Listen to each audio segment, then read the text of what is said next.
Hello दोस्तों, स्वागत है आप सभी का बिंद एकेडमी में। दोस्तों, आज हम पढ़ने वाले हैं आपातकालीन प्रावधान के बारे में, यानी इमरजेंसी प्रोविज़न के बारे में। ठीक, आपातकालीन के बारे में हम देख लेते हैं। आपातकालीन यानी हमारे देश में 3 तरह के आपातकाल लगते हैं, तो देख लेते हैं उन सभी के बारे में।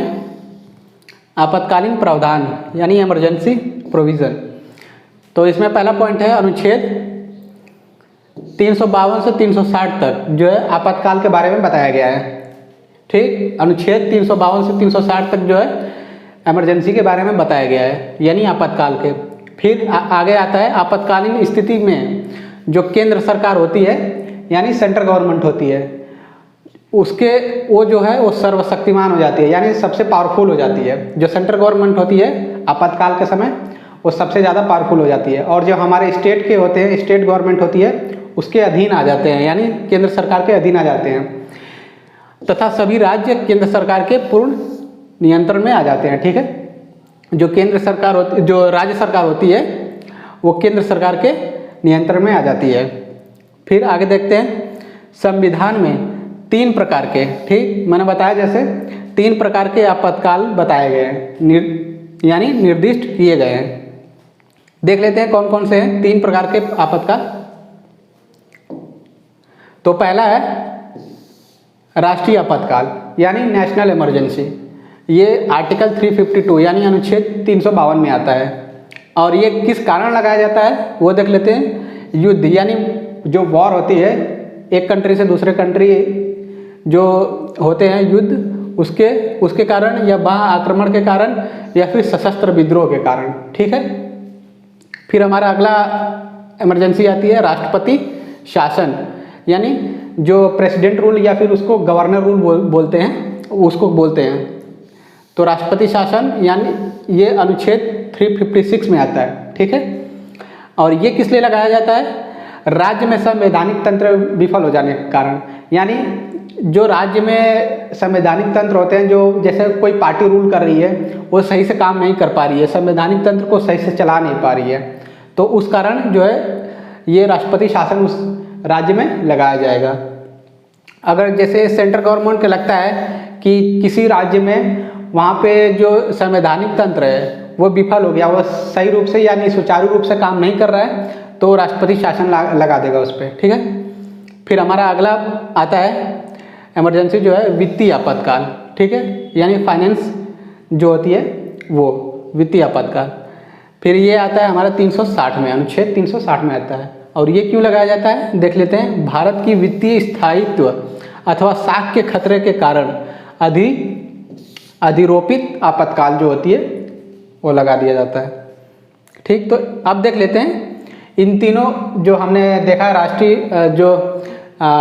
राष्ट्रीय आपातकाल, राष्ट्रपति शासन और वित्तीय आपातकाल, ये 3 तरह के इमरजेंसी हमने देखे, और ये देख लेते हैं इन सब के बारे में विस्तार से देख लेते हैं, तीनों इमरजेंसी के बारे में। तो पहला हमारा था राष्ट्रीय आपातकाल यानी नेशनल इमरजेंसी, और ये आता है आर्टिकल 352 अनुच्छेद 352 में। इसमें पहला पॉइंट आता है यदि भारत सरकार यानी यदि भारत के अथवा उसके किसी भी भाग की सुरक्षा को युद्ध अथवा बाह्य आक्रमण या सशस्त्र विद्रोह के कारण खतरा उत्पन्न होता है, तो अनुच्छेद 352 के अंतर्गत राष्ट्रपति जो होते हैं, ठीक है, राष्ट्रपति आपातकाल की घोषणा कर सकते हैं। ठीक है, इसमें यह बताया गया है कि पूरे भारत में या फिर भारत के किसी एक पर्टिकुलर जगह, किसी एक क्षेत्र पे अगर राष्ट्रपति को लगता है कि सुरक्षा को युद्ध अथवा बाह्य आक्रमण या सशस्त्र विद्रोह के कारण खतरा उत्पन्न हो गया है, तो राष्ट्रपति के पास ये शक्ति है आर्टिकल 352 के अंतर्गत, वो जो है नेशनल इमरजेंसी यानी राष्ट्रीय आपातकाल लगा सकते हैं। और राष्ट्रपति चाहें तो पूरे भारत पे या फिर किसी एक जगह, किसी एक क्षेत्र पे भी ये आपातकाल लगा सकते हैं। फिर आगे देखते हैं राष्ट्रपति राष्ट्रीय आपातकाल की घोषणा वास्तविक युद्ध अथवा बाह्य आक्रमण अथवा सशस्त्र विद्रोह से पहले भी कर सकते हैं। ठीक है, इसका मतलब कि राष्ट्रपति को अगर लगता है कि आगे वाले दिनों में, आगे वाले समय में जो है कोई युद्ध होने वाला है या बाह्य आक्रमण या सशस्त्र विद्रोह होने वाला है, तो उससे पहले भी ये राष्ट्रीय आपातकाल को लगा सकते हैं पूरे देश में या फिर किसी एक क्षेत्र पे भी। फिर आगे देखते हैं, जब राष्ट्रपति आपातकाल की घोषणा युद्ध अथवा बा आक्रमण के आधार पर करते हैं तो उसे बा आक्रमण का नाम दिया जाता है। ठीक है। फिर आगे देखते हैं चौथा पॉइंट, दूसरी ओर जब इसकी घोषणा सशस्त्र विद्रोह के कारण, ठीक, सशस्त्र विद्रोह के आधार पर की जाती है तो इसे आंतरिक आपातकाल के नाम से जाना जाता है। ठीक है। फिर आगे देख लेते हैं पांचवा पॉइंट,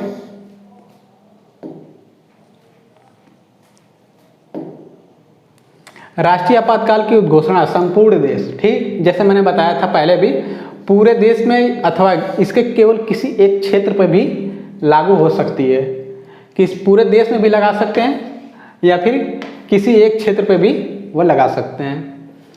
फिर आगे देखते हैं 1976, ठीक है, के 42वें संविधान संशोधन अधिनियम ने राष्ट्रपति को भारत के किसी भाग पर राष्ट्रीय आपातकाल लागू करने का अधिकार प्राप्त है। इसका मतलब ये हुआ कि राष्ट्रपति के पास यह अधिकार है या शक्ति है कि भारत के किसी एक क्षेत्र पे भी वह आपातकाल जो नेशनल इमरजेंसी है उसको लगा सकते हैं। और वो कब कैसे कर सकते हैं, जो 1976 के ये 42 संविधान संशोधन अधिनियम के तहत कर सकते हैं। ठीक है, उनको ये शक्ति प्राप्त है। फिर आगे देख लेते हैं,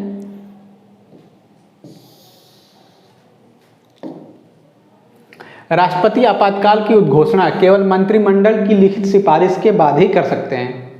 ठीक है, ना कि वो अपने मन मर्जी से करें या फिर प्रधानमंत्री अगर बोलते हैं तो भी नहीं कर सकते, जब तक मंत्रिमंडल, ये जो मंत्रिमंडल है वो लिखित सिफारिश नहीं देता है। ठीक है, अगर लिखित में नहीं देता है तब तक राष्ट्रपति जो है वो राष्ट्रपति शासन नहीं लगा सकते हैं। अगर जैसे चाहें मंत्री, हमारे जो प्राइम मिनिस्टर हैं, अगर वही लिखित में देते हैं या फिर बोलते हैं राष्ट्रपति को इमरजेंसी लगाने के लिए, तो ऐसा राष्ट्रपति नहीं कर सकते।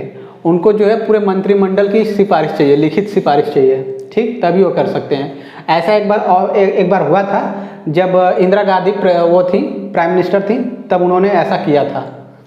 लेकिन उसके बाद जो है ये मंत्रिमंडल की लिखित सिफारिश के बाद ही ऐसा हो सकता है। फिर आगे देखते हैं, इसका तात्पर्य यह है कि आपातकाल की उद्घोषणा केवल मंत्रिमंडल, ठीक है, ये जो मंत्रिमंडल की सहमति से ही हो सकती है। ठीक है, और ना कि मात्र प्रधानमंत्री की सलाह पर। जैसा मैंने बताया, सिर्फ प्रधानमंत्री के कहने पे ही जो है राष्ट्रपति इमरजेंसी नहीं लगाएंगे जब तक उनको मंत्रिमंडल की लिखित सिफारिश न मिल जाती है। ठीक, फिर हमारा अगला पॉइंट आता है 9th पॉइंट, आपातकाल की उद्घोषणा अथवा इसके जारी रहने का प्रत्येक प्रस्ताव। ठीक, जो आपातकाल की घोषणा होती है या फिर उसको जारी रहने का प्रत्येक प्रस्ताव होता है, वो संसद के दोनों सदनों यानी लोकसभा और राज्यसभा दोनों सदनों के विशेष बहुमत से पारित होना चाहिए। ठीक, अगर दोनों सदनों के द्वारा विशेष बहुमत से पारित नहीं होता है तो इमरजेंसी नहीं लग पाएगी। उसको जो घोषणा या फिर उसको जारी रखने का प्रस्ताव होता है, संसद के दोनों सदन, लोकसभा और राज्यसभा दोनों सदन के द्वारा विशेष बहुमत, ठीक, विशेष बहुमत के द्वारा पारित होना अनिवार्य है। देख लेते हैं, जो कि उस सदन के कुल सदस्यों का बहुमत। ठीक है, लोकसभा और राज्यसभा में जितने भी सदस्य हैं उन सब सदस्यों का पूरा बहुमत होना चाहिए।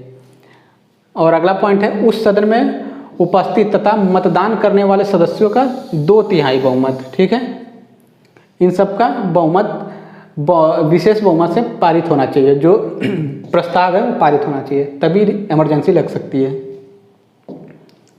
फिर देख लेते हैं राष्ट्रीय आपातकाल के प्रभाव। जब नेशनल इमरजेंसी लगती है तो उसके क्या क्या नुकसान होते हैं, क्या क्या प्रभाव होते हैं, तो देखते हैं। केंद्र राज्य संबंधों पर प्रभाव। ठीक है, केंद्र और राज्य संबंधों पर प्रभाव पड़ता है। फिर इसमें प्रभाव इसलिए पड़ता है कि जो राज्य होते हैं, राज्य की पावर होती है वो केंद्र में पूरी चली जाती है, यानी पूरा केंद्र जो है सेंट्रल गवर्नमेंट वो देख रेख करती है राज्य की। ठीक, फिर अगला पॉइंट आता है लोकसभा तथा राज्य विधानसभा के कार्यकाल पर प्रभाव। जो लोकसभा और राज्य का विधानसभा होता है उनके कार्यकाल पे भी प्रभाव पड़ता है। फिर अगला आता है मौलिक अधिकारों पर प्रभाव। जो हमारे मौलिक अधिकार होते हैं उन पे भी प्रभाव पड़ते हैं।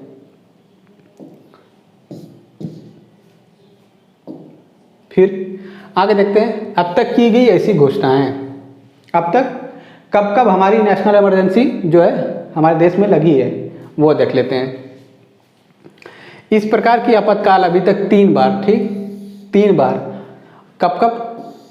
1962, 1971 और 1975, ठीक है। 1962 और 1971 और 1975 3 बार नेशनल इमरजेंसी हमारे देश में लगी गई है। और ये कब कब लगी है, किन कारणों से लगी है देख लेते हैं। पहला जो है राष्ट्रीय आपातकाल नेशनल इमरजेंसी जो है अक्टूबर 1962 में Nepal north east frontier agency, यानी वो उस टाइम का ये नाम है और अभी इस टाइम जो है वो अरुणाचल प्रदेश के नाम से जाना जाता है। चीन के आक्रमण, जो चीन का आक्रमण हुआ था अरुणाचल पर, यानी हमारे देश पे, इंडिया में अरुणाचल प्रदेश, उसके कारण लगाया गया था और यह जो है 1968 तक जारी रहा था, ठीक है। 1962 में लगा था और 1968 तक जारी था। और ये क्यों हुआ था? क्योंकि चाइना ने अटैक कर दिया था इंडिया पे, इसकी वजह से। अतः 1965 में पाकिस्तान, ठीक है, और 1965 में भी पाकिस्तान के विरुद्ध युद्ध हुआ था। तो इसके लिए जो है नया आपातकाल जारी करने की आवश्यकता नहीं पड़ी थी, क्योंकि ये जो पहला ही था वो 1968 तक चलता रहा, ठीक है। फिर आते हैं, देखते हैं दूसरा इमरजेंसी के बारे में। दूसरी राष्ट्रीय आपातकाल दिसंबर 1971 में पाकिस्तान के आक्रमण, ठीक है। पाकिस्तान ने एक बार 1965 में किया था, 1965 में किया था। फिर उसके बाद दूसरा आक्रमण जो है 1971 में किया था। तो जब पाकिस्तान ने दूसरा आक्रमण किया था उस टाइम हमारी दूसरी इमरजेंसी लगाई गई थी। वो कब लगाई गई थी? दिसंबर 1971 में पाकिस्तान के आक्रमण के फलस्वरूप जारी किया गया था, ठीक है। यह आपातकाल प्रभावी था, किंतु एक तीसरी राष्ट्रीय आपातकाल 1975 में लागू हुआ था, ठीक है। तीसरी इमरजेंसी भी लगी थी 1975 में। दूसरी तथा तीसरी दोनों ही आपातकाल जो है 1977 मार्च 1977 में समाप्त हुई, ठीक है। हमारी जो पहली जो नेशनल इमरजेंसी थी 1968 और ये 1968 में ख़त्म हुई। और फिर जो दूसरी है 1971 में स्टार्ट हुई और फिर जो है तीसरी जो है 1975 में स्टार्ट हुई और दूसरी और तीसरी जो है 1977 में समाप्त हुई थी, ठीक है।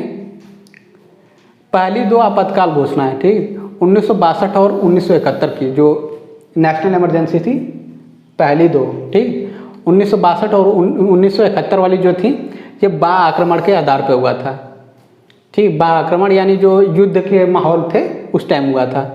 परंतु तीसरी आपातकाल घोषणा जो है 1975 वाली वो आंतरिक उपद्रव के कारण हुआ था, यानी हमारे देश में ही उपद्रव हो गया था, आंतरिक उपद्रव उसके कारण हुआ था, ठीक। फिर आगे देख लेते हैं दूसरी इमरजेंसी कौन सी है?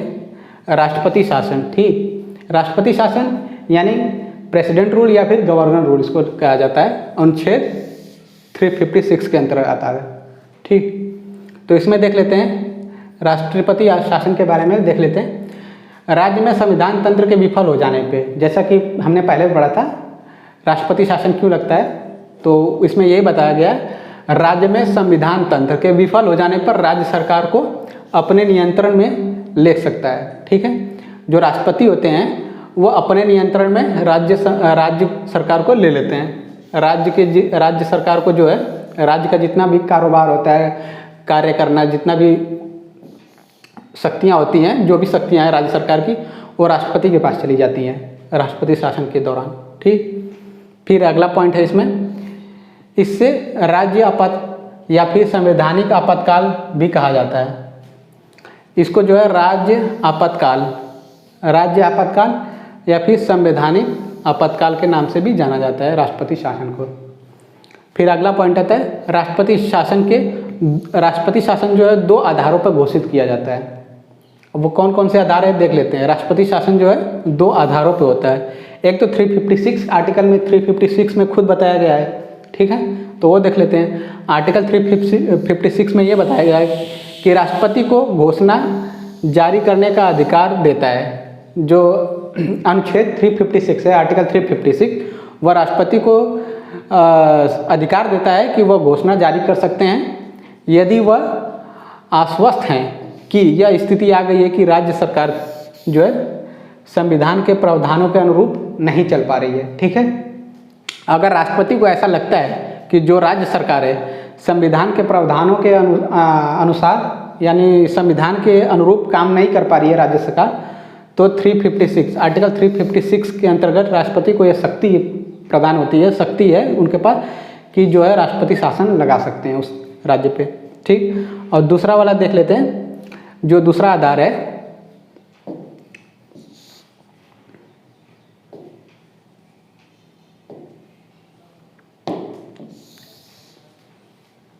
दूसरा आधार देख लेते हैं, अनुच्छेद 365, ठीक, आर्टिकल 365, वो 356 था पहला वाला आधार और दूसरा आधार है 365, ठीक है। तो देख लेते हैं आर्टिकल 365 के अनुसार यदि कोई राज्य केंद्र सरकार द्वारा दिए गए निर्देशों या पालन का या उसे प्रभावित करने में असफल हो जाता है, ठीक है। जो हमारा दूसरा जो आधार है आर्टिकल 365 में बताया गया है, इसमें यह बताया गया है कि अगर कोई जो है केंद्र सरकार जो है किसी राज्य सरकार को निर्देश देती है और वह निर्देश जो है राज्य सरकार पालन नहीं कर पाती है या फिर प्रभावी नहीं कर पाती है, ठीक है, तो उस दौरान राष्ट्रपति के लिए विधि संगत होगा कि उस स्थिति में उस स्थिति को संभालें और जिसमें अब राज्य सरकार संविधान की प्रावधान व्यवस्था के अनुरूप नहीं चल पा रही है, तो इस अवस्था में जो है राष्ट्रपति जो है वो राष्ट्रपति शासन लगा सकते हैं, ठीक। और इसमें एक ये है इम्पॉर्टेंट है, इसको स्टार मार्क कर लीजिएगा, ये भी क्वेश्चन में बहुत बार पूछा जाता है। जो सबसे पहली बार है राष्ट्रपति शासन जो है वो कहाँ और कब लगा था, तो सबसे पहली बार जो है 1951 में 1991 में लगा था और कहाँ पे लगा था, पंजाब में लगा था, ठीक। पंजाब में राष्ट्रपति शासन सबसे पहले लगा गया था, ठीक है। फिर आगे देख लेते हैं,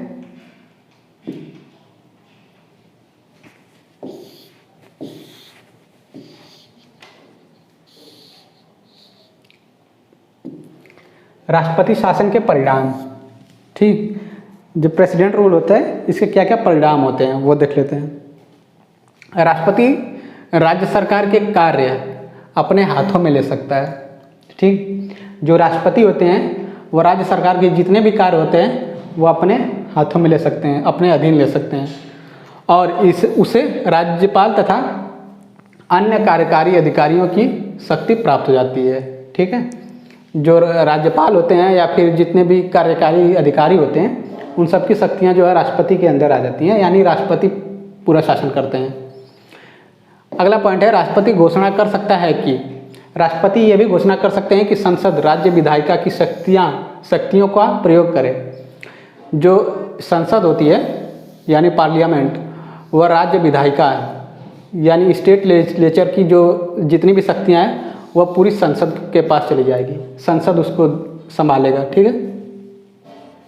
फिर आगे देखते हैं, जब राज्य में राष्ट्रपति शासन लागू होता है तब राष्ट्रपति मुख्यमंत्री के नेतृत्व वाली मंत्रिपरिषद को बंद कर देता है, ठीक है। इसमें यह बताया गया है कि जब राष्ट्रपति शासन लगता है किसी राज्य में, तो मुख्यमंत्री के नेतृत्व वाली जो मंत्रिपरिषद होती है, काउंसिल ऑफ मिनिस्टर जो जिसको बोलते हैं, जो मंत्रिपरिषद होती है उसको पूरा भंग कर देता है, पूरा बंद, मतलब कोई रोल नहीं रह जाता है, कोई अहमियत नहीं रहती है मंत्रिपरिषद की, वो अपने आप भंग हो जाती है और जितनी भी शक्तियाँ सब राष्ट्रपति के पास चली जाती हैं।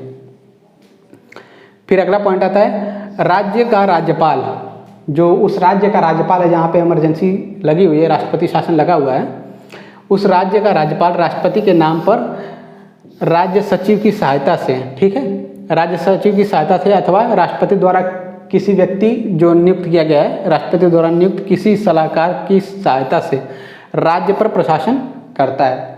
इसी वजह से हम राज्यपाल शासन भी बोलते हैं ना कि हम कहीं पे राज्यपाल शासन लगा है, राज्यपाल रूल लगा है, गवर्नर रूल लगा है, तो इसी कारण हम बोलते हैं, क्योंकि जो राज्य का राज्यपाल होता है राष्ट्रपति के नाम पर वो पूरा शासन देखता है उस राज्य का।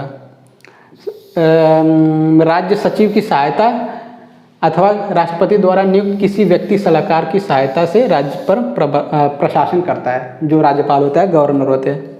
ठीक है, फिर आगे देख लेते हैं अगला पॉइंट। इसके अलावा राष्ट्रपति जो है, राष्ट्रपति राज्य विधानसभा को निलंबित कर सकते हैं। ठीक है, जो राष्ट्रपति होते हैं, राज्य विधानसभा होती है, उसको भी निलंबित कर सकते हैं। और संसद राज्य के विधायक और बजट प्रस्ताव को पारित करती है। विधेयक, यहाँ पे विधेयक होगा। ठीक है, जो संसद होती है राज्य के विधेयक और बजट को प्रस्ताव को पारित करती है। ठीक, तो ये होगा हमारा प्रेसिडेंट रूल यानी राष्ट्रपति शासन। अब आता है हमारा तीसरा और आखिरी इमरजेंसी, जो है वित्तीय आपातकाल। ठीक है, फिर इसमें देख लेते हैं अनुच्छेद 360। अनुच्छेद 360 के अंतर्गत ये आती है वित्तीय आपातकाल लगती है। ठीक है, तो अनुच्छेद 360 राष्ट्रपति को वित्तीय आपातकाल की घोषणा करने की शक्ति प्रदान करता है। ठीक है, राष्ट्रपति को यह शक्ति प्रदान करता है आर्टिकल 360 कि देश में वित्तीय आपातकाल को वह लागू कर सके। फिर इसमें दूसरा पॉइंट आता है, यदि वह संतुष्ट हों, जो राष्ट्रपति होते हैं अगर उनको लगता है या फिर वो संतुष्ट हैं कि ऐसी स्थिति उत्पन्न हो गई है। कौन सी स्थिति? ऐसी स्थिति जिसमें भारत अथवा इसके किसी भी क्षेत्र, ठीक है, किसी भी क्षेत्र, पूरे भारत में या फिर भारत के किसी भी क्षेत्र में ऐसी स्थिति उत्पन्न हो गई है कि वित्तीय स्थिति अथवा प्रत्येक खतरे में हो। ठीक है, तब वह वित्तीय आपात को लगा सकते हैं। फिर तीसरा पॉइंट आता है, राष्ट्रपति वेतन और भत्ते में कटौती हेतु निर्देश जारी कर सकते हैं। जो राष्ट्रपति होते हैं, जब हमारे देश में वित्तीय आपात लगती है तब उस टाइम राष्ट्रपति को यह शक्ति प्रदान है कि राष्ट्रपति जो है वेतन और भत्तों में कटौती के निर्देश जारी कर सकते हैं। ठीक है, लेकिन सिर्फ राष्ट्रपति जो हैं इनके वेतन और भत्तों में कटौती नहीं हो सकती किसी भी समय, चाहे वो इमरजेंसी हो या ना हो। बाकी जितने भी कर्मचारी होते हैं, सरकारी कर्मचारी, चाहे कोई भी कर्मचारी हो, सरकारी कर्मचारी हो, प्राइवेट हो, उन सबके वेतन और भत्तों में कटौती की जा सकती है, लेकिन राष्ट्रपति के वेतन भत्तों में कटौती नहीं की जा सकती, चाहे कोई भी इमरजेंसी हो। ठीक है,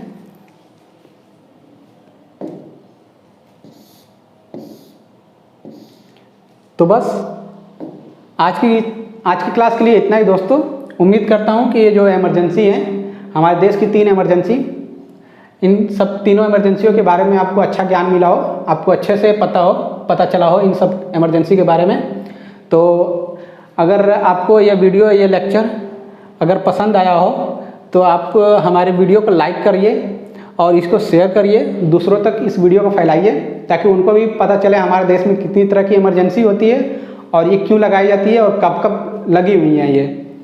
और इस वीडियो में कमेंट करिए अगर आपको कहीं भी सुझाव हो या फिर कोई अलग सा टॉपिक चाहते हो जिसमें आपको जानकारी चाहिए या फिर उस टॉपिक पे आपको उस बारे में नहीं पता हो, अगर चाहते हैं कि उस पर हम और जानकारी दें, उस पर अलग से वीडियो बनाएं, तो उस टॉपिक का कमेंट करिए और हमें बताइए।